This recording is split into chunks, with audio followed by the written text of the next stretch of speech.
Hi, I'm Nicole.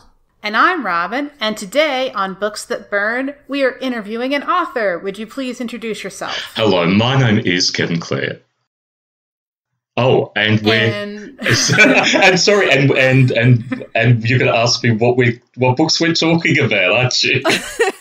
Yeah. So why don't I just say them? Midnight Angels, Social Media Central, and Winter Masquerade. I took over part of your own job. Sorry about that, guys. You're all right.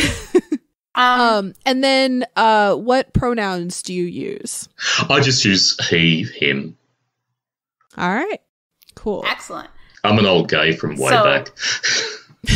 No, whatever pronouns, we just, want to make sure our audience knows what they are too. So, our first question that we love to start off with is, can you talk a little bit about the way trauma works in your writing? Where I really used trauma was in Winter Masquerade, and Winter Masquerade, I don't think this is quite a spoiler. It does present itself as you read it. But the very reason I wrote Winter Masquerade, because all my books, any book I've written, has an aspect of reality from my real life or a twist on my actual life or my friends' lives or something. And Winter Masquerade is an Alice in Wonderland style feel book about a major character who is in denial that he's in an abusive relationship. And that was influenced by the fact that a very, very long time ago, back in the 1980s, I was in a 9-month abusive relationship, and I just sort of felt the courage to try to talk about it, but to write it in a way that would be easy for someone who may be in that situation themselves to read it and see themselves in it, but not in a harsh reality-style book, in something that's a bit more fantasy. Well, that is fantasy, with some slightly darker moments. So that definitely came through reading it. Oh, don't worry. I picked up on the Alice in Wonderland vibe immediately. Well, I mean, also so one of the things that we on our podcast kind of really talk a lot about and really quite really is actually the focus of our podcast is how the author in any particular book treats its readers. And that kind of feel that the reader is reading about this but not going through it is incredibly just the fact that was considered also kind of comes through in this book as well, which is really cool. Yeah. A lot of times that's kind of hard to decipher out, but yeah. And it was something in when I was writing it, I wanted for people who have been through it or are going through it or have never been through it to slowly pick up on, oh my God, this is what's going on in the main character's life and this is why he's divorced from the real world at the moment. Because when you're in a situation like that, you just want to be able to get away somewhere and escape your life somehow. But there's this pride aspect that keeps you there because you're keeping up appearances for everyone else around you, especially because you don't want, as an intelligent person, you don't want your friends or anyone else who knows you to know that you're in that situation, that you could have been so foolish to put yourself in that situation. Not that you are a fool for being there, but you feel foolish and you hide that fact. And to have made it obvious from page one, Ferris's dilemma in Winter Masquerade would have just made it sound preachy maybe, or made it sound wrong. And the fact that the way for people who haven't read the story, while Ferris is in this on this fantasy enchanted cruise liner, at some stages the book goes into a steampunk darker version, and some of the main characters become nasty versions of themselves.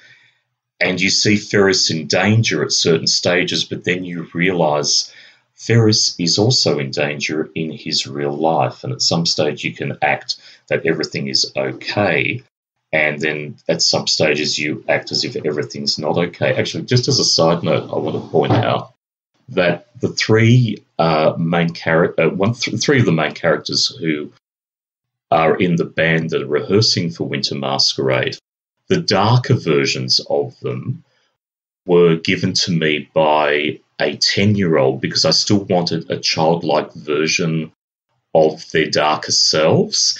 And when this friend of ours, Kyla, who was 10 at the time, said, when Olive is in her darker version, I said, what should she be like? And the 10-year-old said, make her have homicidal intentions. And I thought, oh my God, that's a really good idea. What a dark thing for a 10-year-old to say, but yeah, that's a great idea. So every time the world goes steampunk, Olive, the harpist, turns into this crippled harpsichord player, and he's always trying to kill Ferris, but he's trying to talk to him in riddles, trying to make him realise, just wake up to yourself, look at what's happening in your actual life. We're definitely going to follow up on this in the spoiler-filled section because I really loved this book, and I have more questions about that, thing specifically. Kind of as a spoiler-free follow-up, do you tend to put more thought into the trauma itself or into the aftermath when thinking about how it affects the characters?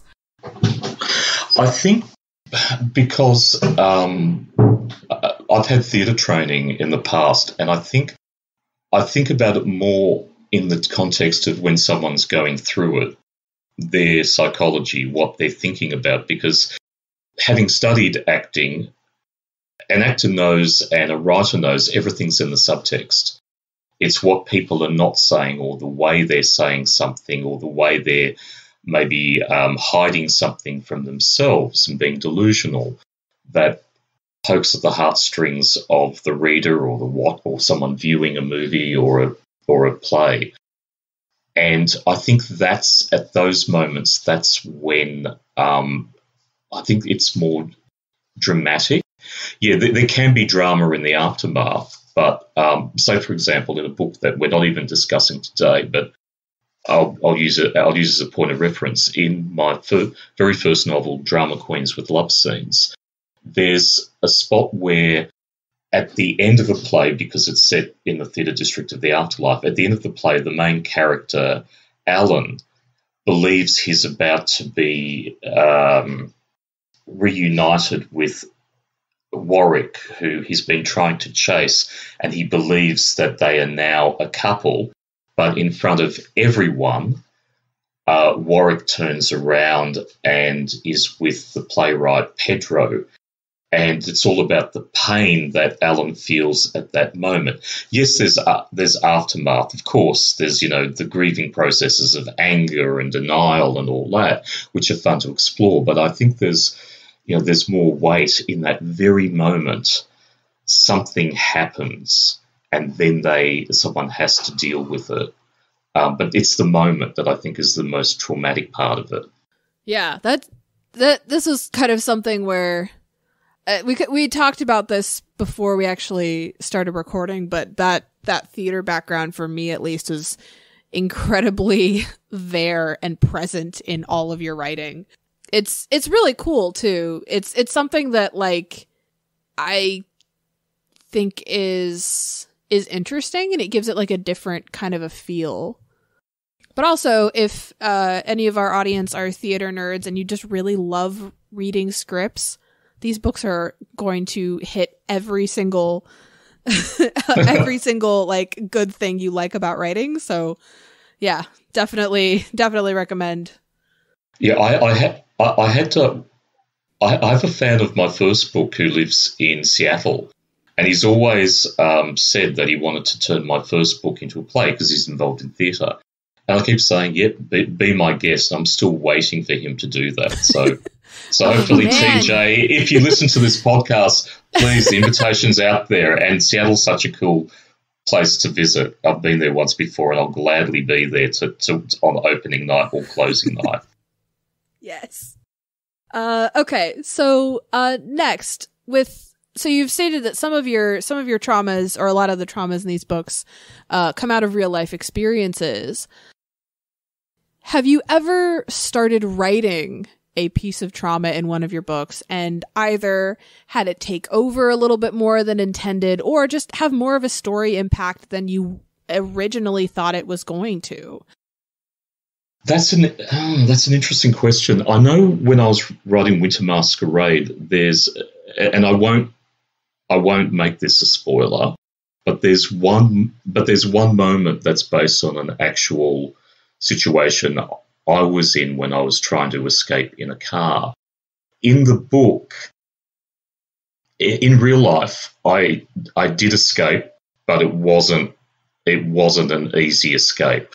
I had to wait till my partner got tired of sitting on the bonnet and smashing the double thick windscreen with his fist, and seeing this windscreen actually crack and his fist get bloodied, and thinking, I can't, because it was in an apartment block, so we're in a downstairs car park, so there was no way I could actually open the window and hit the little button to make the garage door of the car park open until he was tired and gone. I've just pretty much given a spoiler, I just realised. But in the book,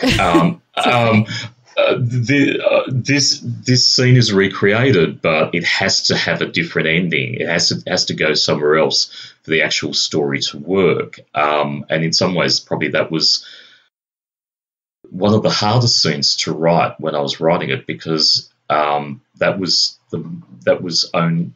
pretty much maybe one of the only scenes in that based on what actually happened in my actual life. I actually can't remember now, because I wrote the book. The book was published in January 2020, and I usually work on books for several years. I work on various books for several years, and between drafts, one sits away for 3 months while I go back to another book and work on the next draft of that. So I'm not sure how many of my real-life experiences are in Winter Masquerade, but that one I know is definitely there. At least I think it's there, or you may tell me. Maybe I edited it out. You've read it more recently than I have. I don't think either of us would have had a reason to key in on remembering exactly which way you handled that particular scene. So, unfortunately, without pausing to read the PDF, I don't know if I can answer that. Yeah, that was not one of those moments that like stuck in my head as being like, I mean, it was momentous, but like it's not the one that I have very like vividly in my head, in my memory. Okay. Which is interesting, because that's the one that's, I guess, like more emotionally meaningful to you. And then like there's other moments that I'm not going to outline that definitely like stuck out more to me. So. Okay. Yeah. And also there's the degree of like, you just described a scene but said, oh, but the bit in the book isn't exactly that scene. And then in my brain, I'm like, well, I don't remember exactly the scene you described, so probably. That sounds right. It sounds like it's different.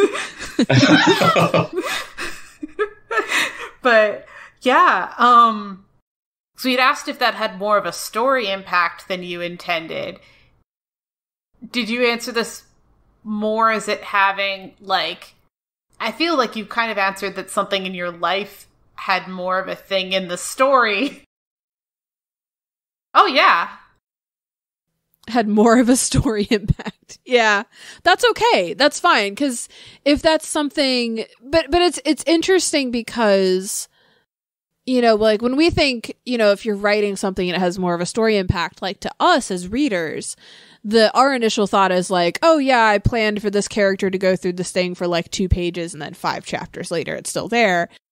But if you have something that like comes up in your real life and kind of takes over, like that has even more of a like an emotional weight to it.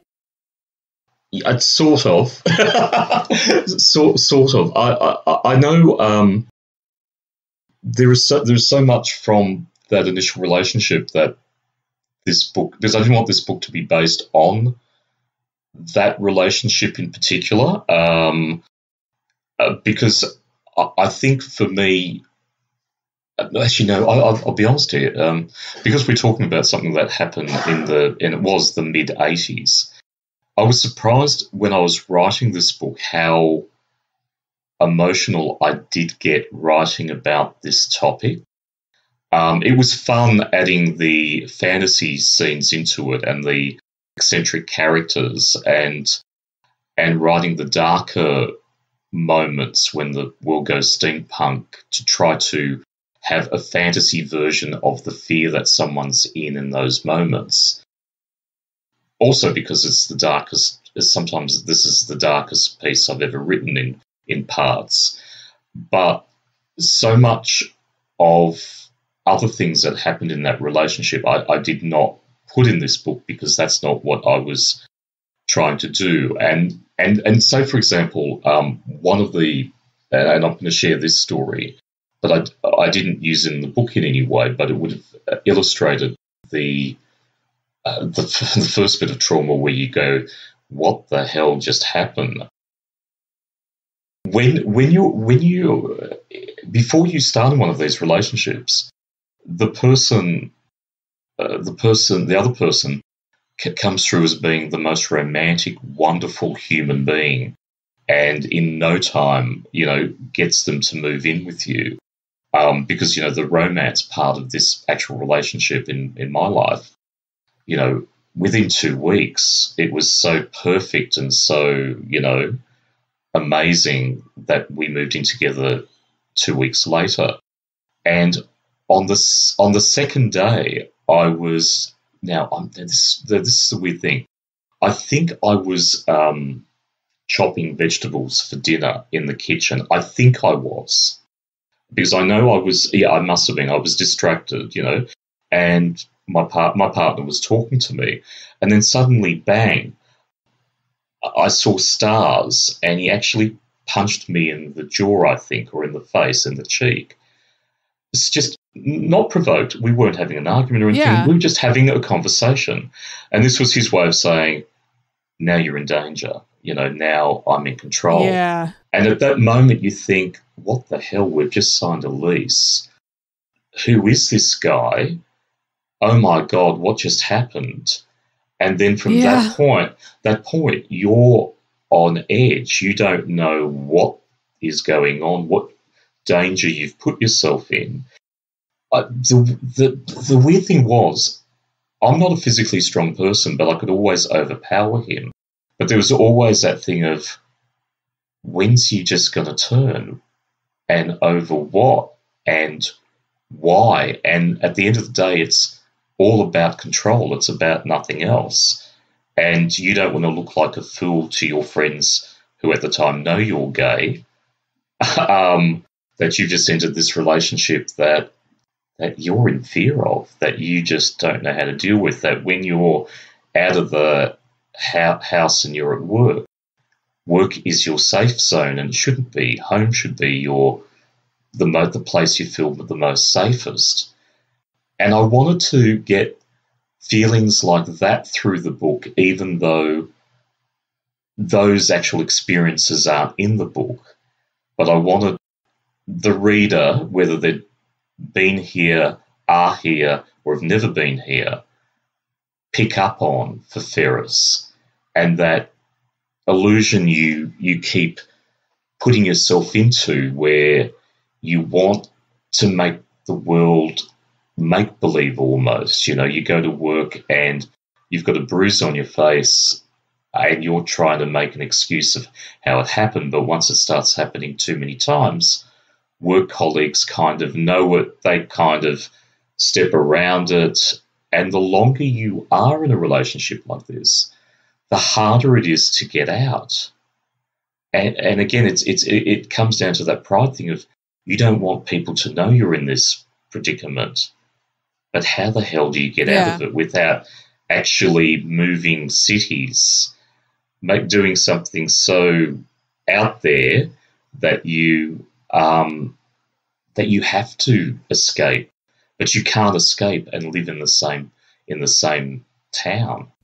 I do think that's an interesting, because you've kind of flipped that concept in Masquerade, because instead of creating a world where you're safe, the fake flipped world is the one where he's in danger, or obviously acknowledging the danger. I think that's what I wanted, because, as I said, and anyone who reads the book, he's in this wonderful, charming Alice in Wonderland scenario, but at certain stages, it goes steampunk, but dark, scary, horror steampunk, and he has to survive those moments. And that's the reality of being in a relationship like that. Everything can be wrote, and even the makeup sex is always so much more passionate, and you believe that no, there's real love here. He actually loves you, because look at how intense and passionate the sex is, because it's the total flip side of what sometimes is going on in this relationship that you have to be wary of, that you have to watch out for. And that's what I wanted to portray in the book. But, writing a book that's basically about a abusive relationship, well, that's not something that's easy to read. And that's right. what, and so another reviewer who read this made the comment that at one stage Ferris, one of the other characters asked Ferris, where would you like to go? Where would Ferris says something like, I'd just like to get on a plane. Or where would you and your boyfriend like to go? And he says something to the effect, no, I just want to go by myself. Mm-hmm. And when I remember that. Yeah, and I think that's why I gave Ferris this enchanted cruise liner to be in. That's now his safe space, but sometimes it's not. And as people who read the book, they start working out how Ferris and the other characters work out when this world changes into a dangerous place for Ferris. That I won't give that spoiler away, but yeah, that's something that becomes evident in the book.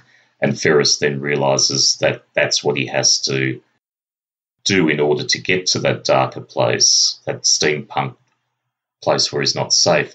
But he has to go there in order to find his way back to the real world. Which is an interesting kind of way to analyze it, metaphorically, and analyze it in the book. And of course the whole idea of Masquerade, because I knew Masquerade would always be in the title, and there would be an actual masquerade ball in it, but it's that thing of you are putting on a mask for society because you don't want them to know what's actually going on in your life, while you're pretty much, freaking out, thinking, how do I get out of this situation? And ideally, how do I get out of this situation without anyone knowing? But at the end of the day, someone has to know, otherwise you don't have an escape plan. Yeah. It's if you could leave by yourself with no support network, then you would. Yeah. Yeah. All right. Robin? Yes. So, we also like to ask about how authors portray different aspects of characters. And so I wanted to know, what is your approach to incorporating visible characters of color in your work? What do you do to make it go beyond social coding? Yeah, that's a really interesting dilemma, I think, us as white Caucasian authors have. My now husband, my partner, who I've been with for 30 years this year in 2020, he is Aboriginal. And the Actors and Angels series, the 3 books that have got drama queens in the title, are loosely based on Warren and myself. And one of the things I remember someone saying this: if you don't put in a hint that someone is of a different ethnic background, too many readers just assume they're white characters. But how do you go about dropping a hint? And one thing I regret is in Drama Queens with Love Scenes, I mention Warwick, who's based on Warren, his skin colour, but you don't want to. But and there's almost like you don't want to make it a sexualized thing. You don't want to make it. You don't feel like you should be pointing it out. But how do you get around it?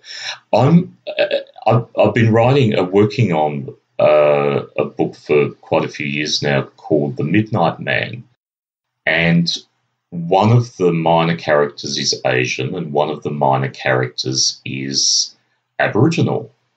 The thing is, it's not important for the Asian character to be Asian, but when I create my characters, one of the first steps I do is just go and do an image search on Google Pictures and find the type of, try to look for people who I think are the characters. And with this Asian character, I just wanted a younger gay couple. I just typed in younger gay couples, and there was this couple I thought, oh, they're perfect. And just one of them just happens to be Asian. Yeah, but and they're perfect. And and then I do this whole thing where for each character I do, and this was a process I saw a writer who writes for HBO do, that each character he writes head and works out their education, what they believe, what their general IQ is. Then he writes heart, and he works out their past relationships, if they're single or if they're looking for someone, or if they're not looking for someone. If they're looking for someone, what is their romantic ideal? And then he writes below, which is what they are attracted to sexually, or what maybe their sexual kinks are. And even if you never use that in your story, it does give a flavour to your character when you're writing them. And the other thing I'll give them is a catchphrase. I've actually gone off the actual topic of this question, but basically for Tony, I just make one reference to him being Asian. And I think that's all we need, because I'm not writing about the Asian experience because I can't. I really can't write from that point of view.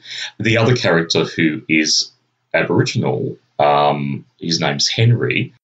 In Aboriginal urban culture, the terms black fella, white fella are quite common, and there's actually a wonderful song by the Warumpi Band called Black Fella, White Fella that has been covered by different artists as well, like Powderfinger, who are a white band, because it's such a cool song about it doesn't matter what your colour as long as you are a true fella.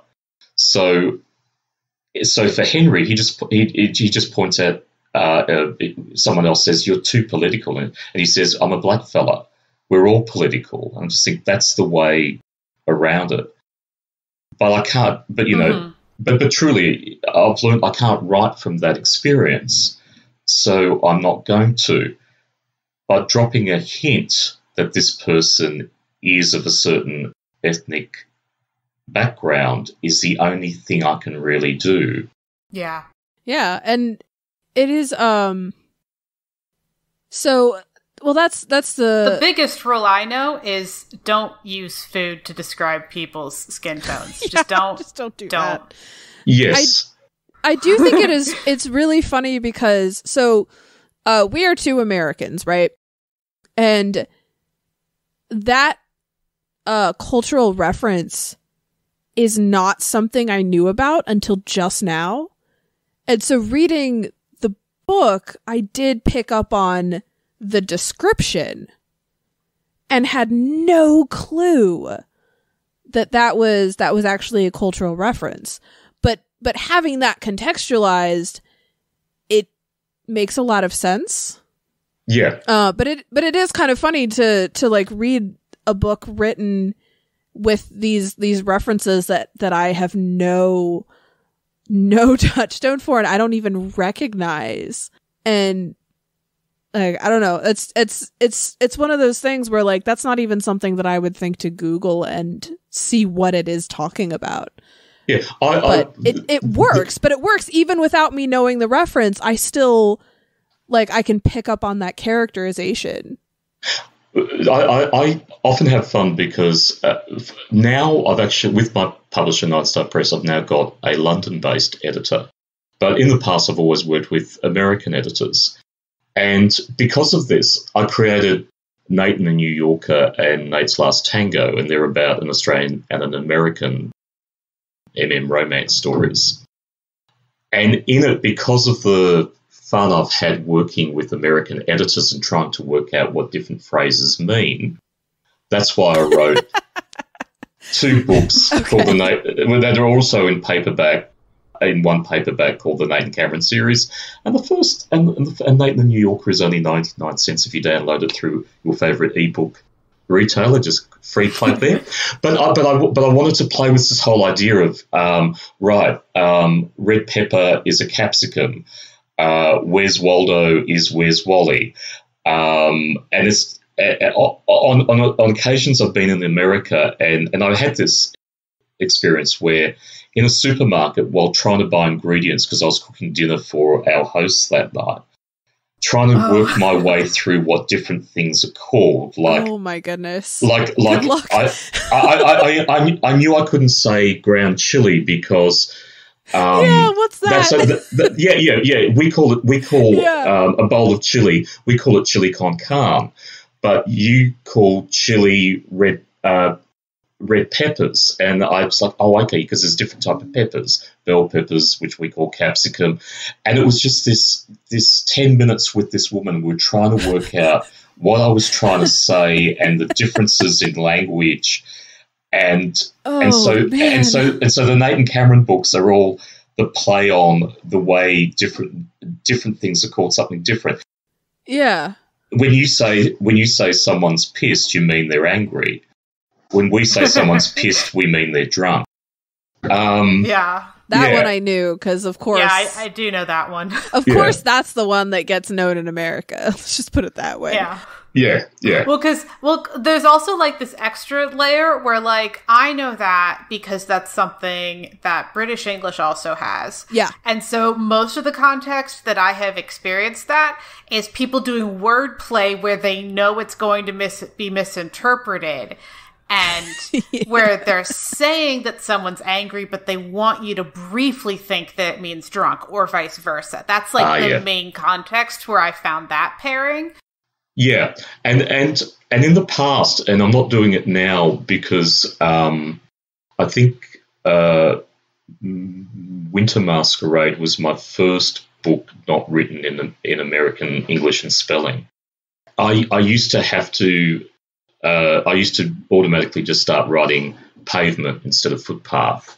Or if I say a bench top, which refers to a kitchen bench top, you guys call it a countertop, I think. Yes. Yeah, and if I say bench top, you won't know what I mean. Whereas now... I thought you meant like a park bench. Exactly. That would have been my guess. Absolutely. And that's why now that I've got a London editor with my publisher, I'm using footpath. I'm actually starting to use my own language and not trying to use American language because, trust me, with my first publisher and Mary Belk, we had so much fun reinterpreting America and Australia, and even in Drama Queens with Love Scenes, I introduced a Monopoly board because it's part of the magic realism in it, where one of the characters starts being on an actual Monopoly board. And the whole street names are different. She started mentioning, oh, yeah, this street could be that, could represent this. This street, I was like, those aren't streets on a Monopoly board. Don't tell me America has its own version of Monopoly as well. And sure enough, yes, it does. And then, so yeah. So here's the thing. Not only do we have our own version of Monopoly, but every time there's a popular movie, they make a version of Monopoly that's like just for that movie. So there are, and I don't know how much like those like special versions of Monopoly make it outside of the US. Oh, I hope they go global with no context. There are so many. So not only wild. Is the board different, but then even within the US, there are different versions of the Monopoly. We have two. We have two. Okay, Game of Thrones Monopoly, Simpsons Monopoly, but but the general Monopoly board that I've grown up with all my life is based on Britain. Is based on Bond Street, Mayfair, and all that, which are not on the American general Monopoly board. And that threw you don't have Boardwalk, do you? Or Park Place? You do? No, we have Boardwalk, but not the second one you said. Not Park Place. Those are like the two. Those are the two that on the American board I think you want to own. Yeah, the those rich are ones. The last two. Yeah. That's wild. That is wild. That is not a game that I would have thought of as different. Yeah. Oh, man. Yeah. See, it makes sense because it's based off of actual location. So, like, of course it would be thinking about it. But, like, then again, I'm not a Monopoly player. I don't really enjoy that game. So it's not really something I think about a lot. Yeah. See, I had thought that, this is me learning that the streets are different elsewhere because I had assumed that we had the British one because nowhere else in my life do I call something Reading. Like, but on the Monopoly board, Reading Road is one of the things, and I had assumed that was because it's a different place. But I remember, I think it's actually like Reading because like that's a place that's just like a city in Pennsylvania. Ah, yes, Reading, Pennsylvania. Yeah, so. Yeah, we definitely don't have Reading, but that does sound more English than I would assume. Yeah. Also, people mispronounce that as reading all the time on purpose because they don't think Reading makes sense. So, it definitely feels like a non-American thing. So, Nicole, did you want to ask the next question? Oh, yeah. Okay. So this is going to be probably our last one in our spoiler-free section. So we've talked a little bit about just trauma in general, about characters of color. Do you have a particular approach to writing characters with disabilities? No, I haven't written one because, again, a lot of my some characters are based on real people or hybrids of real people, and some of them are totally have to represent something. Like in Winter Masquerade, the different characters have to represent different things. And in Social Media Central, the three main influencers had to represent three different types of influencers that may be around in the future. Even though one of them, the love blogger, kind of lost his way to what I wanted him to be, because halfway through that book I started panstering more than sticking to my actual plot.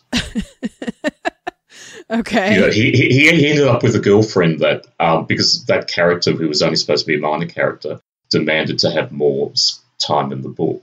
She owned a bookstore, and it's like, oh, this is a character who really wants to have a starring role here, and she's taming my love blogger, who I wanted to represent actual intimacy in a future that doesn't have enough intimacy.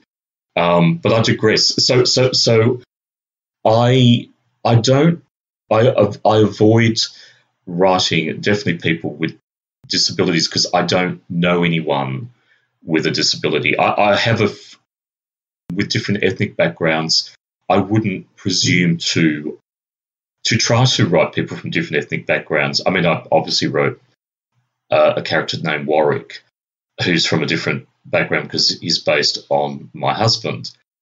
The only other person I've based from a different background is a Muslim character in a free story that I have that you can download off my website or various other places called Conversations with an Angel, because that was taken from an actual watching a friend in a relationship with a lovely Muslim guy who's had to keep his relationship secret from his family, because if they knew about it, and what did happen in the end, sadly, they pretty much took him out of that relationship, kidnapped him, and even though that's not in the story I wrote, watching the difficulties he had having to keep it secret and also trying to not being totally honest with his partner because he was embarrassed about not having the freedoms that his westernized partner has. So it's only through observation I can write about these characters, but as I actually don't have anyone with a disability, actually no, I do have, but his life's not that interesting. He's to write about. He hasn't had a story that I could pick up on and write about from his context. So I don't put that in my stories, or maybe one day I will if I meet someone who I think, yeah, he'd make a good character. I guess I haven't really answered your question, but I kind of have in a roundabout way. No, hey, I mean, you have, because the answer is essentially that since you are a writer who tends to take like people and stories and things from real life and turn them into fiction, instead of being someone who comes up with a concept in your head, you know, yours comes from observation. So your approach is that you're not trying to co-opt or force a character in there that you don't just have a concept for. Yeah. That's a perfectly fine answer. Which is fair, yeah. So we're going to head into our outro questions. Sure.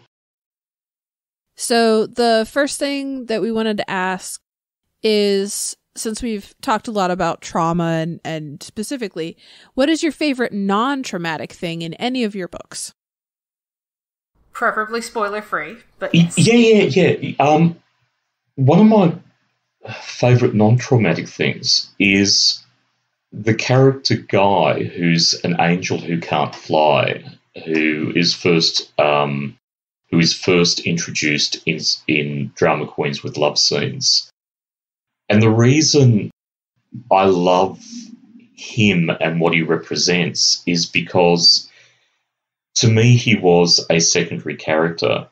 But when that book was published, reviewers and readers kept talking about him, and they loved him, and they wanted him to be the main character. They wanted the love interest to be between Alan and Guy. And the sad thing is, I was already well into writing the sequel, and Guy wasn't even in it. And all of a sudden I realised, oh my God, this character has more of a connection with readers than the main characters. So that's one of my favourite non-traumatic things, because he himself, Guy, was originally based on, and I'll just for people who listen to this podcast, by the time Guy is in Midnight Angel, he's a much more confident person. But when we first meet him in Drama Queens with Love Scenes, he's a very insecure person, and he was based on an actual person we knew who was very self-conscious, very insecure, but still pushed himself to be in the middle of everything. You know, he pushed himself to try to be more confident, even though he was freaking out in any social situation he was in, but he didn't hide away. He made sure he was there. Guy is not quite that person. He's more reserved than that. and he took on his own personality as I was writing the book.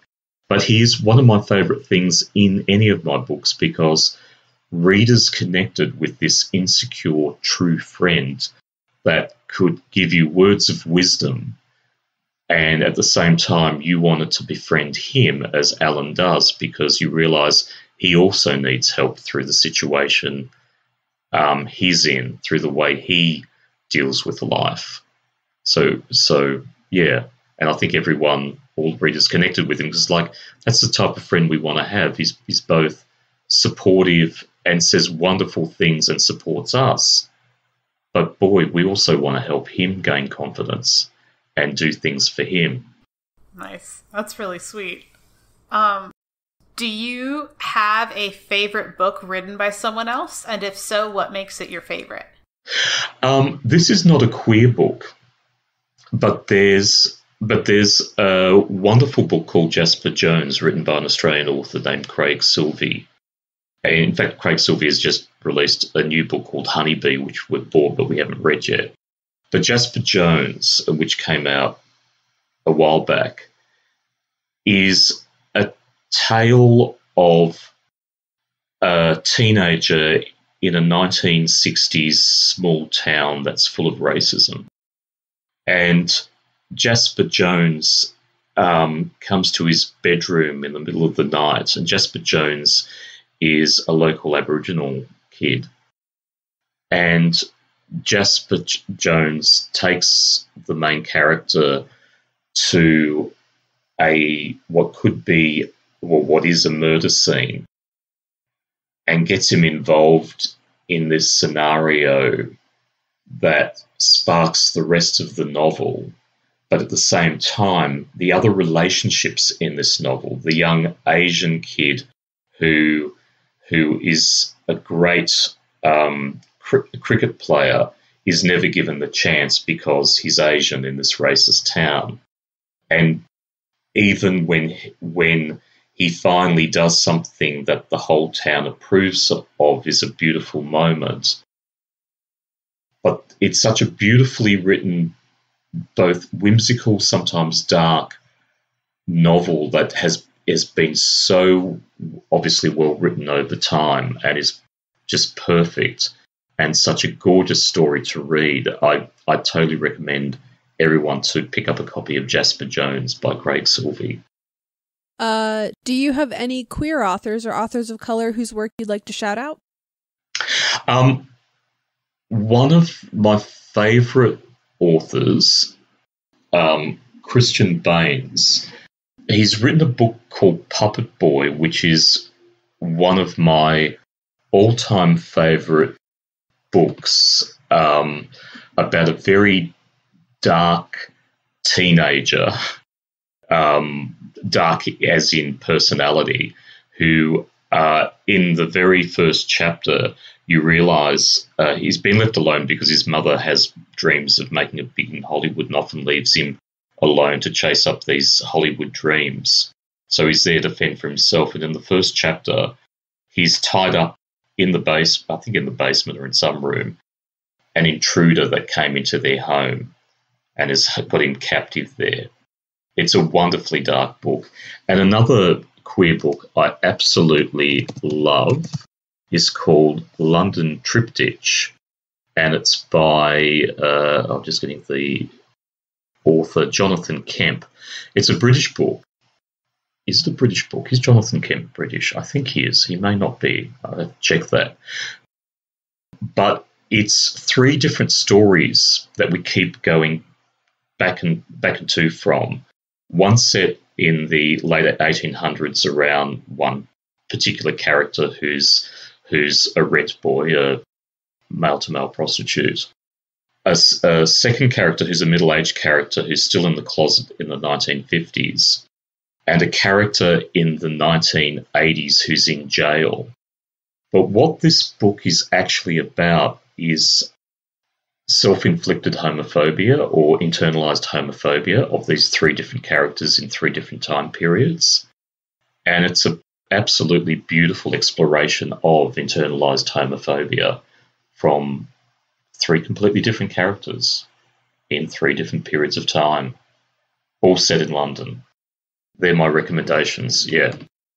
And last but not least, where can our audience find you? Find me or my books? Both. Well, probably your books. Both. Look,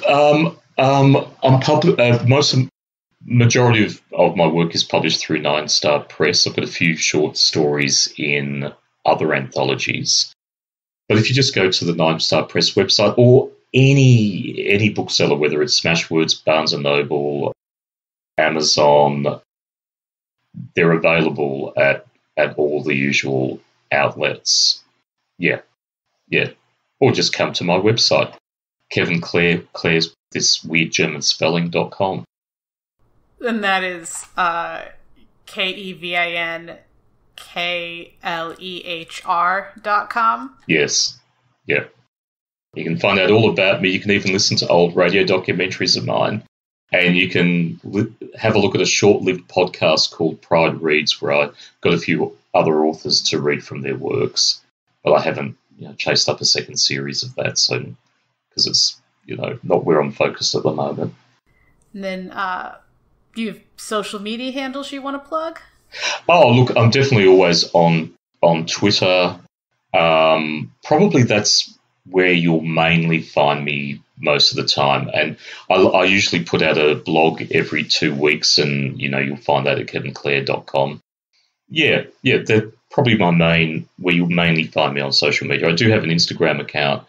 I do have both a personal and author Facebook account, but Twitter is where I mainly live.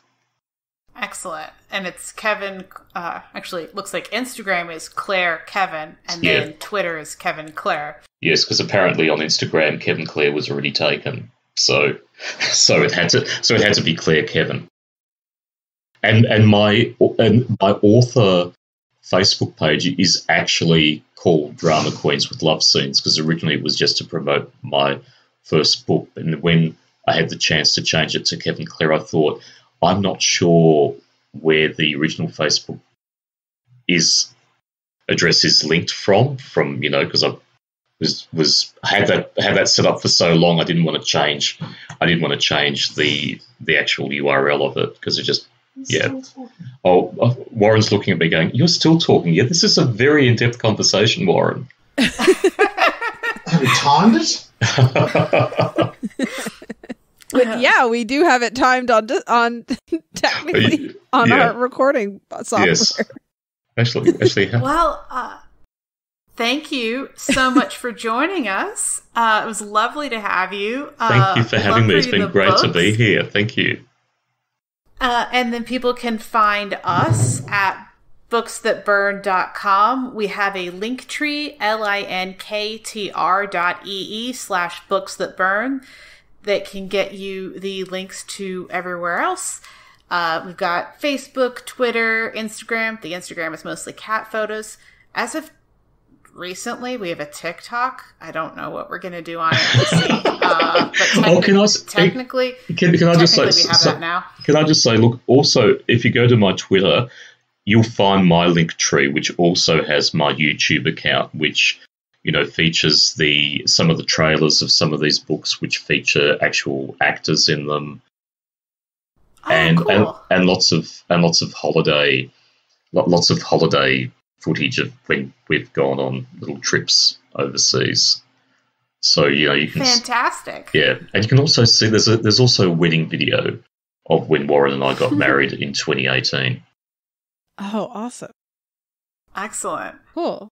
Yeah, so check us out. You can find this podcast wherever you get your podcasts. If you just heard the spoiler-free half and you'd like to get the spoiler-filled half, you can become our patron at patreon.com/booksthatburn. And again, thank you so much for joining us. And audience, you can catch us on our regular fortnightly episodes and whenever our next interview with another author comes out.